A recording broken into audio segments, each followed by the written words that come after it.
Поздрав, драги гледачи, еве днес со уште една емисија на авантуризам, во која мој гостин е Шовкет Хазари, човек кој работел на многу места во делот на туризам.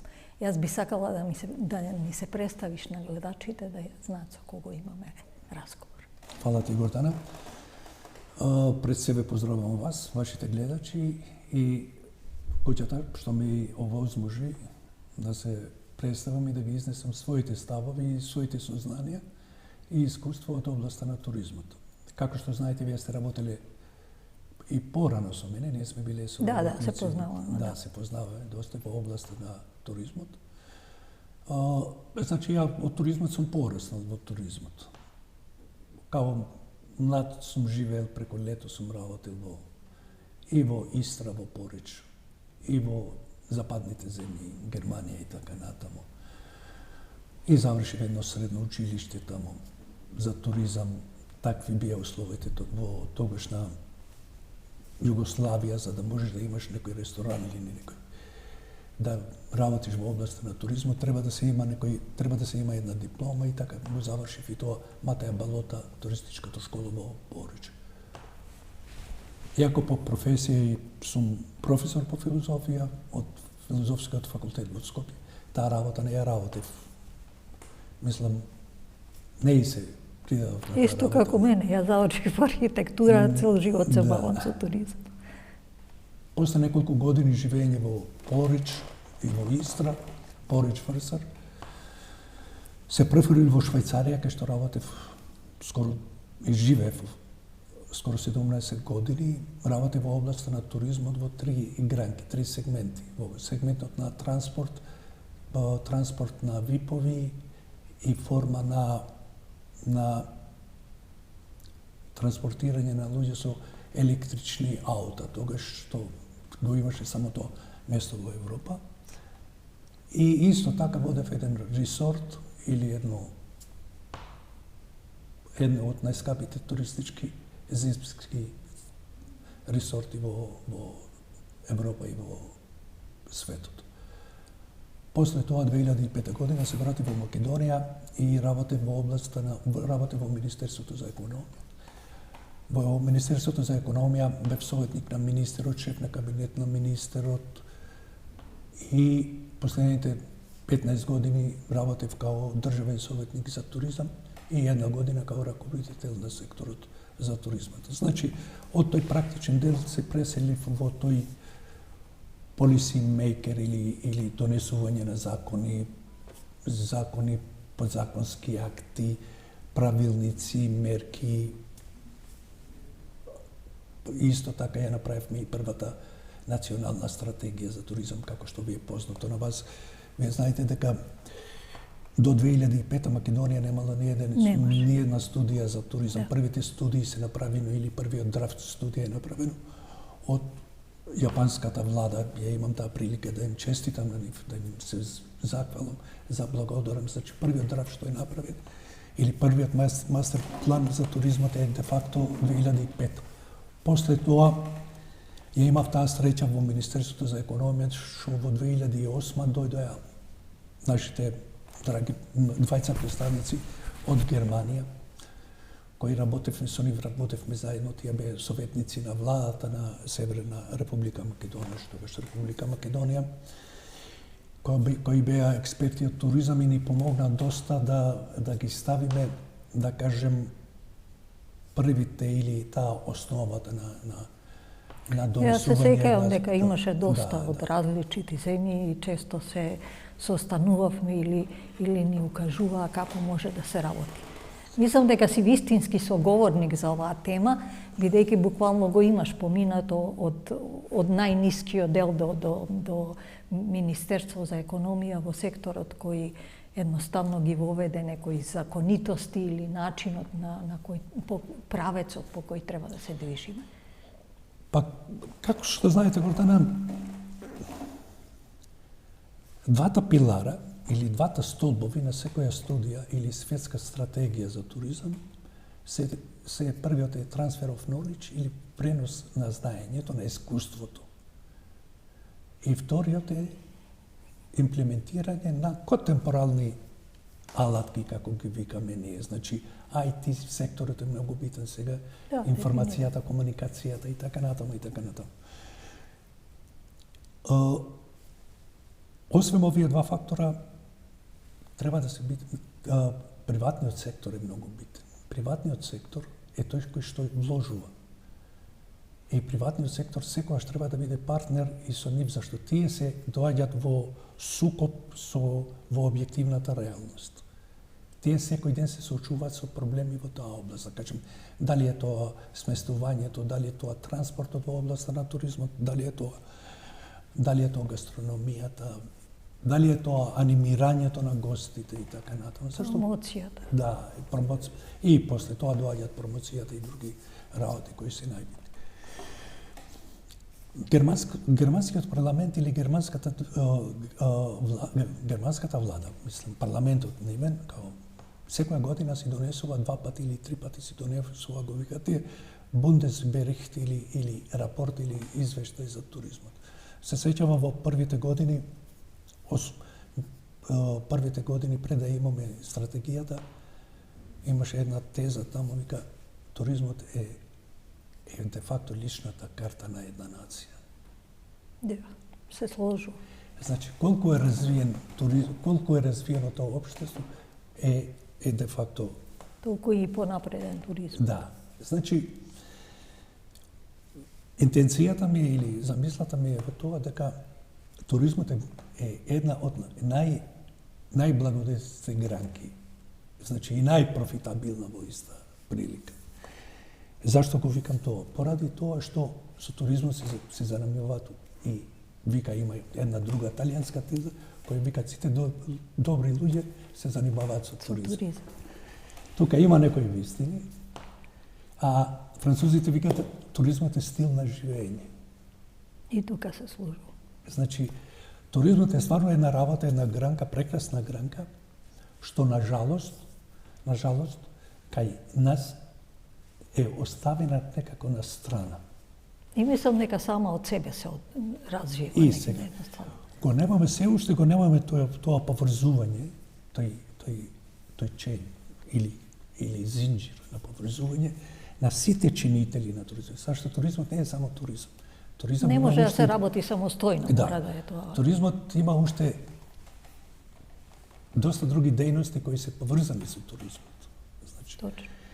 И ако полисимејкерите, значи како е организиран, и вие знаете, сте биле дел од тоа, како е организиран туризмот во Македонија, ако овие од државните институции, значи пред се Министерството за економија, која ги носи законите, подзаконските акти, правилниците, мерките во областа на туризмот и ги имплементира, Агенцијата за промоција на туризмот која постои 2008. Ти знаеш дека заедно ја формиравме тогаш.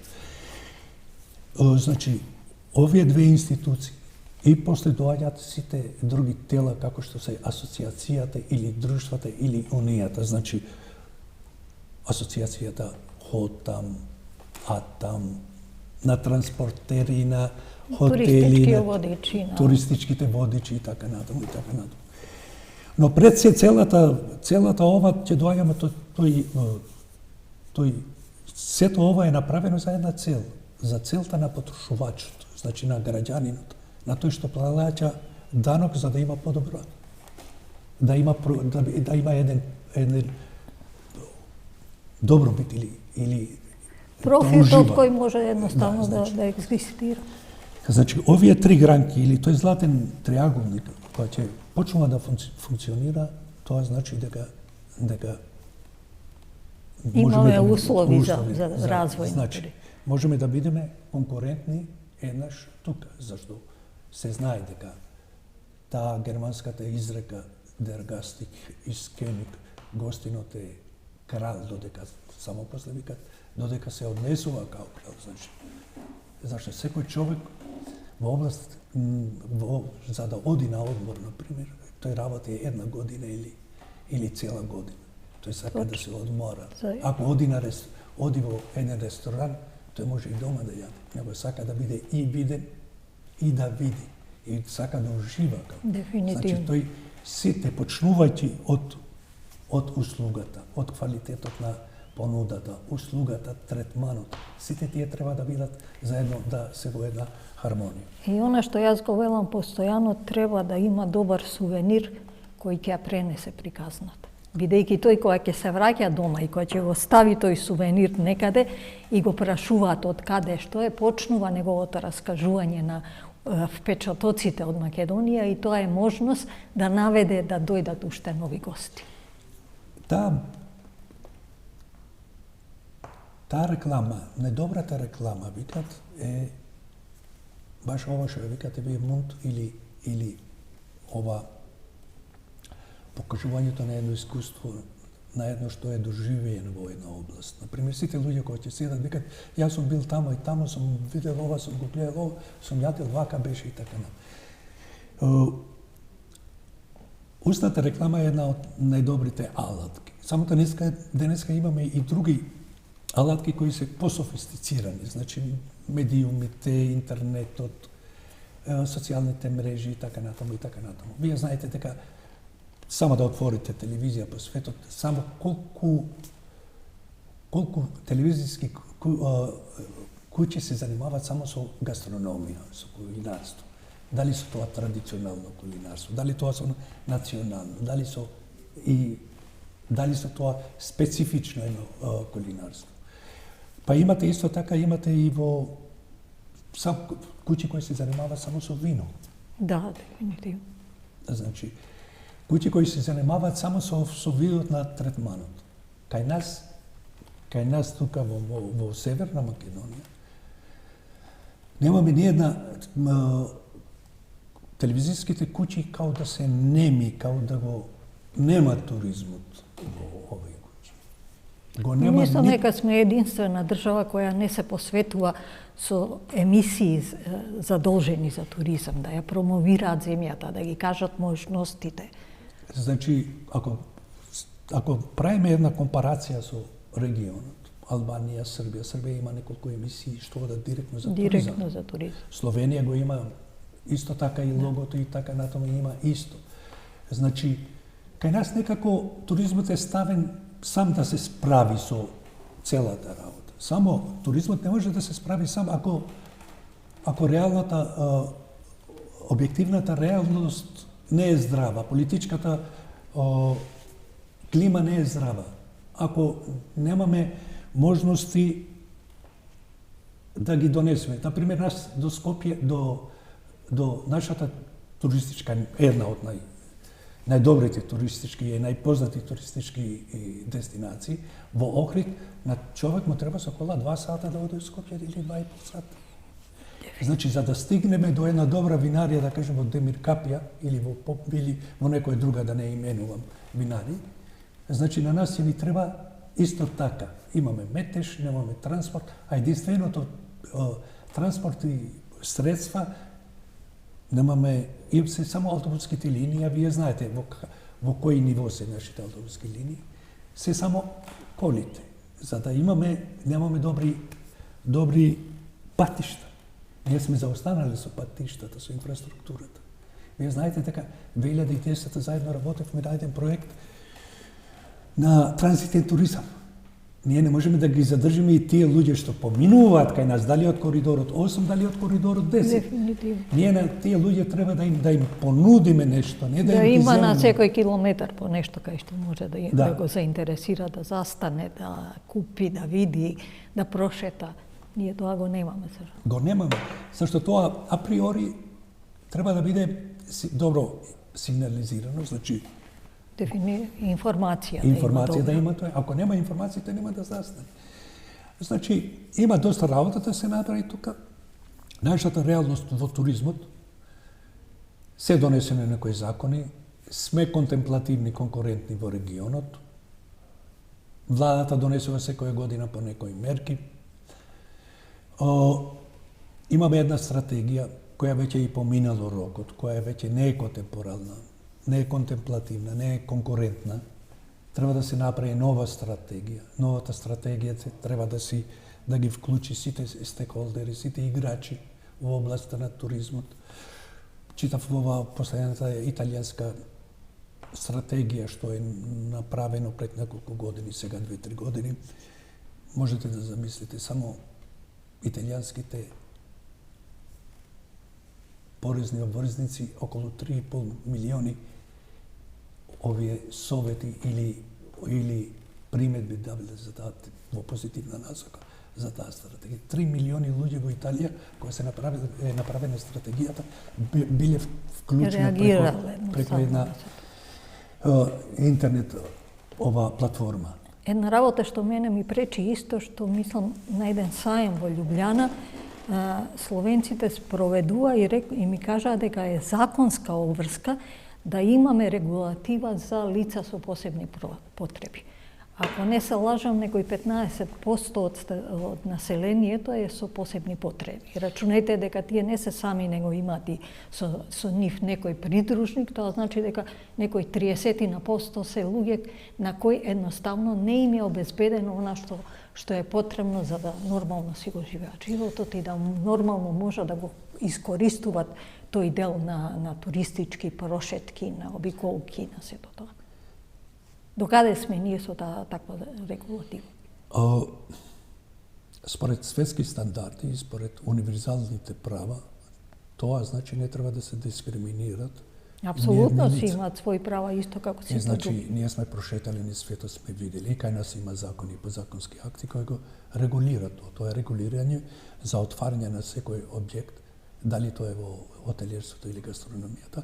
Ресторан и така натаму. Тама има точно одредено со минимум технички услови што треба да исполни еден објект, дека треба да има посебен влез за хендикепирани луѓе. Да. Луѓе со плажите исто така треба да имат. Плажите го имат, значи хотелите го имат и така натаму. Кај е проблемот сега кај нас? Проблемот не е тоа проблем, тоа е веќе не имплементирање на една норма, на еден стандард кој е универзален, тој не е само наш. Да. Тоа го барат и европските директиви кај што одиме ние и така натаму. Тоа го бара и тржиштото, пазарот. Значи, тоа е пропуст на контролните институции во Македонија, значи инспекциите, да не ги наречам, контролорите го прават тоа, дали во гастрономијата, дали во хотелиерството. Вие знаете дека и во транспортот. Да, дефинитивно. Транспортот нормално дека во светот или во да кажем некои поразвиени држави се знае како се спушта и како влегува. Имате обезбедени посебни места. Исто така и во санитарниот чвор на рестораните треба да се има и така. На сите установи кои им се значи, тоа е регулирано. Тоа е само прашање на спроведување и добра волја и тие луѓе што треба да го имплементираат тоа. Иначе не може ни еден објект да се отвори пред да ги исполни тие средства.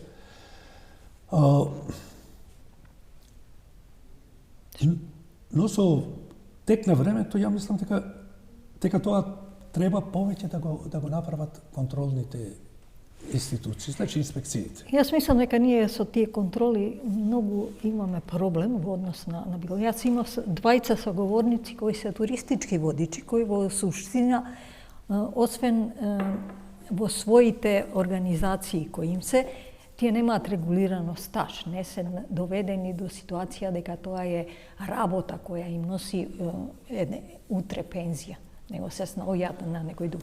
Тоа навистина не ми е јасно, бидејќи туристичките водичи на некој начин се на прво место кои се во директен контакт со странците и ја пренесуваат таа приказна за Македонија, ја покажуваат и сето тоа, да тој дел не е регулиран како треба и да нема соодветна контрола. Асоциацијата или друштвото на туристички водичи во Македонија, вие знаете дека има неколку друштва. Има неколку. Тие друштва заради нивниот интерес пред се на асоциациите на друштвата треба еднаш да имат унифициран став околу сето тоа. За да бидат тие конкурентни, тие треба да ги поднесат своите искуства и искуствата на светот или регионот, за да бидат конкурентни во регионот, за да искочат на пазарот, тие треба да работат според некои стандарди или некои законодателства кои се веќе се покажале како практични и прагматични и профитабилни. Значи, дали тоа ќе го земат овој модел хрватскиот или словенскиот, или, да кажам, српскиот или бугарскиот, тие самите треба еднаш. После тоа треба да се вклучат и нашите институции со Министерството за економија и владата. Тие треба да бидат Ние немаме список. Ние веќе неколку години додека работам, сега го немам тој проблем. Ние неколку години ги имавме тој проблем. Значи, тој работа е едно сосема друга работа, а е туристички водич. Тој не може да се вработи, зашто нема институција која би го абсорбирал, би го земал него као вработен целост. И сега треба, дали туристичките, дали тоа ќе го направат, например, зашто секој, како вие знаете, според законот, секоја општина треба да има неколку вработени од областта на туризмот. Не само формално. Дефинитивно, да. Имаат сектор туризам кој треба да се развива. Ако сега, да не бидам критичен, да не бидам, зашто све негативно мислиме, кажете ми кои се советниците за туризам, да кажем да појдам од мојот дел во Тетово на градоначелникот на Тетово или општините, руралните општини во Тетово кои имат национален парк, го направивме со истражувањето и студијата за туризам 2010 што ја донесовме. Едната од целта или столбовите беше да се донесе национален парк. Да.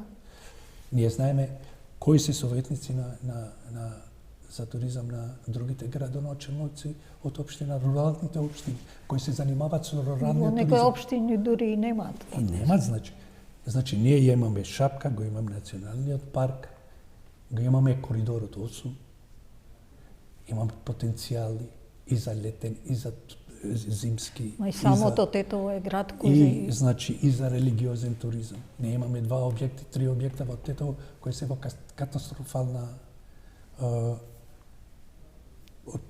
ова позиција. Да кажеме, работи баба Теќето.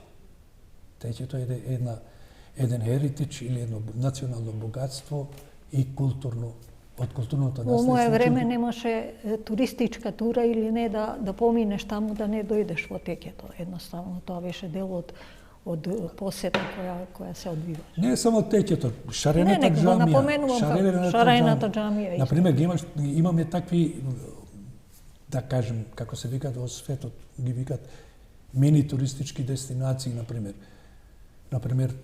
планините Љубетен, кога ќе почнеш Љубетен со водопатите на Беловиште, и значи има патеки добри и така натаму. Само тоа треба да се експлоатира.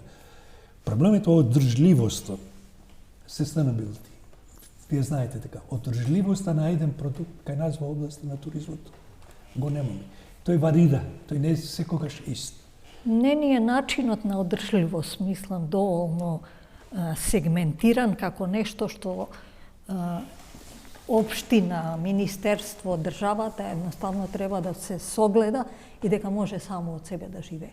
Најчесто се смета дека државата е таа која треба да овозможи такви услови, дека треба да финансира околу сето тоа. Туризмот е одржлив и тој ако е направилно поставен, тој може да биде рентабилен. Вие знаете, сте биле дел на таа мерка. Ние се обидовме и го донесовме законот за формирање на НТО-то, Националната туристичка организација. Да. За да бидеме, тогаш мисливме и денеска мислам, значи, за да бидеме ние конкурентни, регионот и подалеко, треба да ги имаме, освен законитостите, стандардите, нормите и така натаму, треба да имаме уште едно тело, како што имат тие, значи институции, како се тие. Зашто само така ќе бидеме равноправни во продуктот, продавање на продуктот, или промовирање на туризмот. Значи, нашиот правен сектор тогаш, сега не знам, не беше спремен да го превземе, да го формираме ние НТО, да го направиме агенцијата. Значи, тоа е еден од проблемите кај нас. Ние не сме конкурентни. Ние плюс Не сме успеале да овозможиме да бидат конкурентни. плюс ние Македонија ја представувам као цела Македонија. Да, дефинитивно. Македонија не е цел, Македонија е добра во балкански тури или да кажеме за подалечни тури, како што е за кинези, за азијати, за американци, за канали. Добро, Македонија може да се продаде како една тура. Али за во регионот и за во Европа Македонија може да се продава као ние ДМО-то, Destination Management организациите не ги направиме. Туристичките дестинации не ги направиме. Дали има 8, дали има, вие знаете дека додека имавме мака и со Светска банка и со приватниот сектор и со владата која требаше да се инвестират, да се потрошат тие 21 милион евра што беа од областа во туризмот, кој проект беше еден од првите во туризмот, а кој не отиде за тоа што беше намената. Значи, со тој проект од 21 милион 4 од Европската Унија и другите беа од Светска, ова од Светска банка. Светска банка го менаџираше тој проект. Тој проект беше одреден за рестартирање или подобрување на веќе постоечката инфраструктура во туристичките дестинации, како што се туристички дестинации Охрид, значи со Охридското езеро, Преспанското езеро, Пелистер, Морлика, Попова шапка, Шара и така натаму. Таа отиде, тие пари се потрошија. И тогаш го имавме тој проблем со туристичките дестинации. Колку дестинации ќе биде Македонија? Дали ќе бидат 8, дали ќе бидат 3, дали ќе биде 1? И вие бевте дел од таа работа и вие знаете како се потроши. Токму тоа. Ние ни на еден саем, јас не сум видела Македонија да представува некој регион. Во главном е тоа покриено со целосно и она што морам да кажам, што мене ме и ден денеска иритира, тоа е што на саемот вообично, да речеме во Белград се земени девојчиња од таму, кои едноставно само делат проспекти и не знаат да кажат повеќе. Тоа го кажувам од искуство. Дека не знаат да кажат како изгледа хотелот во Охрид или што е Пелистер или да го објасна тоа на обичниот човек кој доаѓа да го посети регионот. Тоа е нешто што мислам дека исто е голем пропуст и едноставно не ми е разбирливо да секоја година ние не представуваме еден регион со неговите богатства и можности за туризам. Промоцијата, нормално Агенцијата за промоција на туризмот, незината програма ја донесува владата на Република Македонија. Значи, тие имат годишна програма, но пред да ја донесе владата на Република Македонија, тоа оди еднаш во филтерот на Министерството, зашто е тоа под омбрела, под капа на Министерството за економија. Сите агенции се така. Значи, после донесувањето, тоа е веќе и промоцијата, вие знаете дека е една од најфражилните гранки, најосетливите гранки.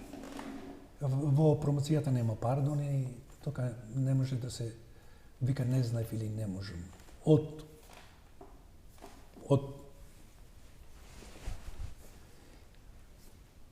селекција на местата кај што ќе се промовираме, во кои пазари, во кои држави. Јас се сложувам со вас заедно. Добро, сега викаме knowledge, знаење, прво знаење, knowledge од таа област, репрезентативно представување, зашто се представува една дестинација, туристичка дестинација или една држава, како што ние што водиме по саемите. Пред се промовира една држава, треба да се знае. Тука има правила, златни правила на игра кои каде што не може да кажеме дека не знаев или така натаму. Културата на комуникација во земјата во која се представуваме или во регионот, познавањето на јазикот, само повеќе ја дига вредноста на самата држава. Секако. Значи, освен на улично, освен знаење, треба да се има познавање култура на комуникација и познавање на јазици. Тоа е секаде во светот. Дефинитивно. Ја кога работи во Швајцарија 90-те години, ме беше чудно зашто една мини туристичка дестинација, едно село во Швајцарија, прави ovие туристички промотивни малечки памфлети или ова, на корејски и на кинески јазик. Тоа 91 година, 90 година. Векав, шо барат кинезите и корејците тука? Те си уште не беа искочи. И значи, ние го правевме за Шарена џамија 2010 година, проспекти ги направивме на 6 јазици. 6 јазици по 6000 број. Ние ги направивме за 6 јазици за 6 пазари. Еден на турски, еден на француски, еден германски, бла бла бла, еден албански и така натаму. Значи, кога го продаваш продуктот, или кога сакаш да ја промовираш една држава, ако си во една држава, пред се треба да ги респектираш и да ги почитуваш домаќините. Секако. Значи, освен знаењето на културата на комуникација, знаењето, втора култура на комуникација, што кај нас никогаш не се зборува за димензијата култура на комуникација. Третото е познавање на јазици. Кај нас, на жалост, туризмот без познавање на јазици е тешко да се работи. Не само до блискоста и до јазикот. Јас ќе ви кажам еден пример. Кога работев во Експлори Македонија, Јаху екипата кога дојде, во Охрид отидовме и Паско Кузмани ми ја покажуваше маската. Кажуваше како е, кај е откриена, што е, дека имаме и други маски кои не се наоѓаат кај нас. И таа шеташе од човек на човек, како што бевме таму, додека еден не праша, а на берза колку пари би било ова, и тој лупна некои билиони. Нив им стана тогаш вредно. Значи, многу е битно, што ми е поентата да кажам, дека ние сме горди на својата историја, на тоа што го имаме, меѓутоа треба да се прилагодиме на карактерот, на тој што му го кажуваме, тоа на каков начин тоа ќе го доживее. И треба да сме подготвени за нивните начини како да тоа им го презентираме. Тоа е многу битно.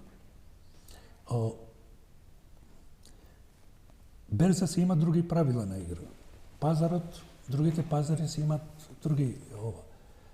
Сега треба да се почитуваат тие норми и стандарди или тие правила на игра за да бидеш конкурентен. Но ние имаме толку потенцијал, зашто ние сме крстопат на разни цивилизации. Ние сме крстопат на разни кујни. Кај да сака да идат? Сме крстопат кај што се ова разни култури на живење, разна архитектура, разни религии. Тие богатства ние наместо да ги експлоатираме, да ги абсорбираме тие позитивни... Мултиетничкост, која уопште не е застапена. Да, ние сме мултиетничко општество. Ние наместо да ги гледаме тие позитивни работи кои не поврзуваат. Значи, нашите стари не биле школовани, немале факултетски дипломи, али за секоја ситуација си нашли некои модуси или форми на живување и обстанок. Мене ми се допаѓаше во Прага, го слушав во една конференција во Чешка, го слушав како Прага или чесите прават, го рекламираат времето на социјализмот или објектите од времето на комунизмот. И во една прилика еден презентер на Прага рече дека тука кај нас во Прага биле овие цивилизации или овие биле русите, биле овие, биле оние, биле германците, значи биле и оставиле нешто, ова го оставиле. Дефинитивно. Вие знаете, работев со IRCC доста време и ЦЕФТА, тоа е пандам на ЦЕФТА, и IRCC си има еден многу добар Балкан трейл, го има и овој и мерката за спомениците на бивша Југославија, да кажем, низ целиот регион, од сите држави. Значи, секоја цивилизација што била тука, ги има своите монументи. Значи, имаме и културен наследство, имаме и историско наследство. Тоа треба да се експлоатира, да се стави во еден целофан и да им се Да им се понуди. Понуди на луѓето. Јас често имам прилика да кажам кога гостувам некаде, дека од оваа чаша можам да направам туризам. Ке кажам дека од нејзе Ричард Гир пиел во времето кога беше во посета, кога беа оние судири и едноставно ги носиш таму да го видат тоа место, каде, што е, и му продаваш по една ваква чаша која ќе се однесе дома. Еве ти туристичка тура која може и ден денеска едноставно да профитира. Не е тоа нешто што... Меѓутоа имаме толку богатства, толку можности, етнички сме богати. Ние не нудиме во туристичките тури, постојано велам, ако одите по храна, едно е исто се нуди во сите места, а секое место има свој специјалитет. Никој не понудил во таква туристичка тура гастрономска. Гастрономијата е сега исто во подем, а нема место кој нема свој специјалитет. Вие знаете дека ние го имавме тој проблем со винскиот туризам, пред 10-15 години. Додека не се инвестираше, додека не се анимираше целиот тој сектор, кој е многу релативен и многу конкурентен и во регионот и во светот. Значи, и на висока позиција. И сега донесовме да биде со формирањето на винските патишта, со промоцијата на тој ние го направивме тоа. Него, кај што рековте вие, една приказка да се направи. Ние не требаме многу приказки. Како што реков преска и како што зборуваме и како што знаеме, тука била Османската империја, пред таа Византиската империја, пред таа Римската империја и така натаму. Праисторијата ни е богата. Подобра. Значи, ние тука имаме што да покажеме. И ние имаме личност. Ние имаме тука, имаме мајка Тереза од Скопје што е. Ние се уште не сме успееле мајка Тереза да ја представиме или да ја продадеме, не да ја продадеме, него да ја као добра приказна која треба. Да ја понудиме како една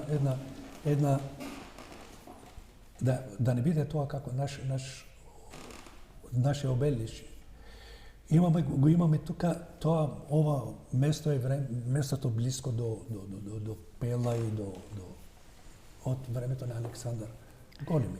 Па многу малце се знае дека ние имаме место кое се викало Европа.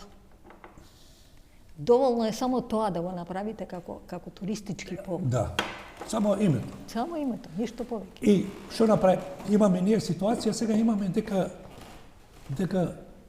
една попова шапка од една постоечка туристичка одржлива дестинација во времето 80-те години ја донесеме до оваа ситуација за зимскиот туризам. Имаме една молика што не е направено ништо. Имаме други места што ние немаме зимски туризам. Немаме зимски туризам де факто. Единствена туристичка дестинација, ако може да се каже, одржлива и само од летниот езерскиот туризам не е Охрид. А вие Охрид знаете како е преку лето и што е.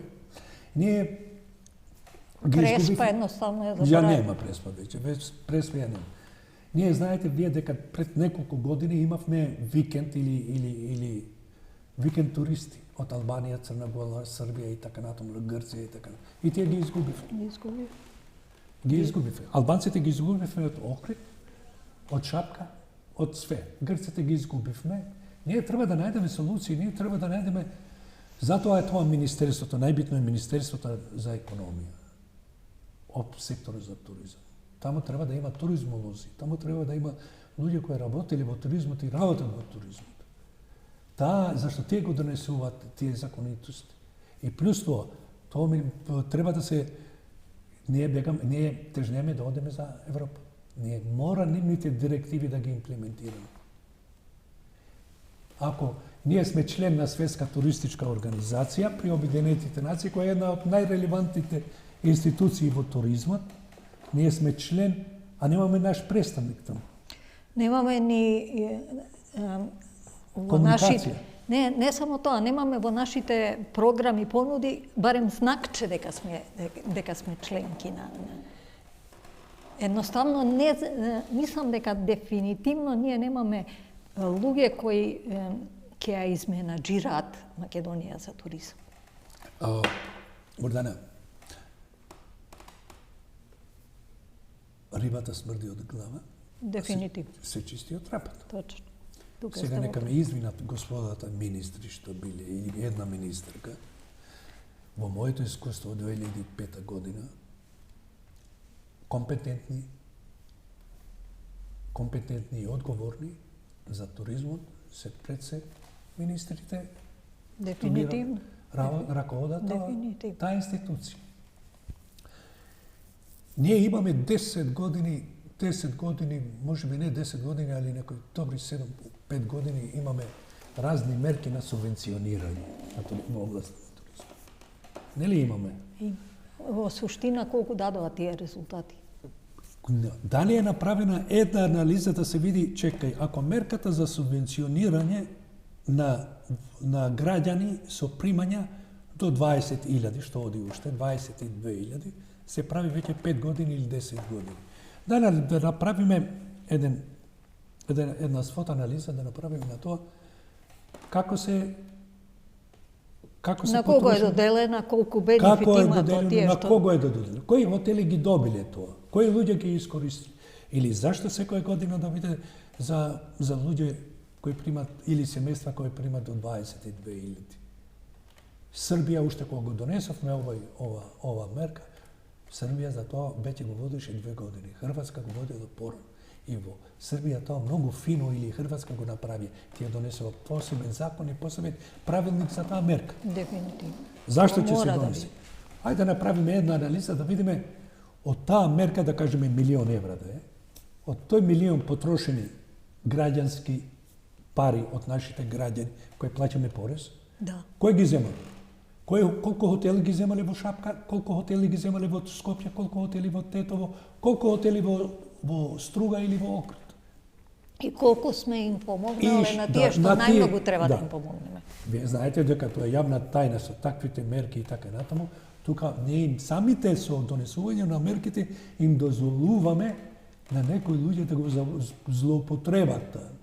Или мерката за дојдовен турист во Македонија. Или ние имавме мерката на владата, што не беше на Министерство за економија, што беше за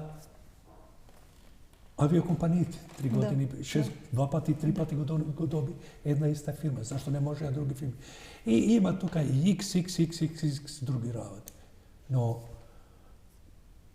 ние не можеме веќе една стратегија, не сме во ситуација да донесеме. Таа стратегија беше и го надмина своето. Ние треба да имаме стратегии, зашто почнавме преска за стратегиите, кои ќе бидат. Словенската стратегија нема ни 100 страници. Никој не чита денеска многу. Ги даваш податоците, го храниш со информација и го имаш све тоа. И кај се нашите контролни, ние правиме категоризација на институции, органи.